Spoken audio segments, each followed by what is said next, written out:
ಮನುಷ್ಯನ ವ್ಯಕ್ತಿತ್ವವೂ ಕೂಡ ಶಂಖದಂತಹ ವ್ಯಕ್ತಿತ್ವ ಇರಬೇಕು, ಅಂದರೆ ದೇವರ ದರ್ಶನ ಆಗ್ತದೆ.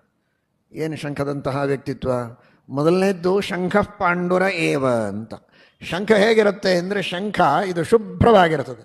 ಮನುಷ್ಯನ ಮನಸ್ಸು ಶುಭ್ರವಾಗಿರಬೇಕು, ಕೊಳಚೆ ಇರಬಾರದು, ಕಪ್ಪು ಇರಬಾರದು, ಕಾಮಕ್ರೋಧಾದಿ ದೋಷಗಳಿರಬಾರದು. ಶುಭ್ರವಾದ ಮನಸ್ಸಿದ್ದರೆ ಭಗವಂತನ ದರ್ಶನವಾಗುತ್ತೆ ಅಂತ.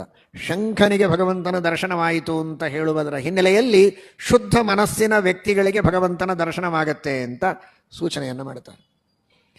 ಇನ್ನೊಂದು ಶಂಖ ಮಾಡುವ ಕೆಲಸ ಏನು ಅಂದರೆ, ದೇವರ ಪೂಜೆ ನಡೆದಾಗ, ನೈವೇದ್ಯ ನಡೆದಾಗ, ಆರತಿ ನಡೆದಾಗ ಚೆನ್ನಾಗಿ ಧ್ವನಿಯನ್ನು ಮಾಡೋದೇ ಶಂಖದ ಕೆಲಸ.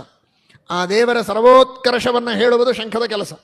ಆ ಭಗವಂತನ ಪೂಜೆ, ಆರಾಧನೆ, ಅರ್ಚನೆ, ನೈವೇದ್ಯ ನಡೆದಿದೆ ಎನ್ನುವುದನ್ನು ಜನರಿಗೆ ತಿಳಿಸುವುದೇ, ದೇವರ ಬಗ್ಗೆ ತಿಳಿಸೋದೇ ಶಂಖದ ಕೆಲಸ.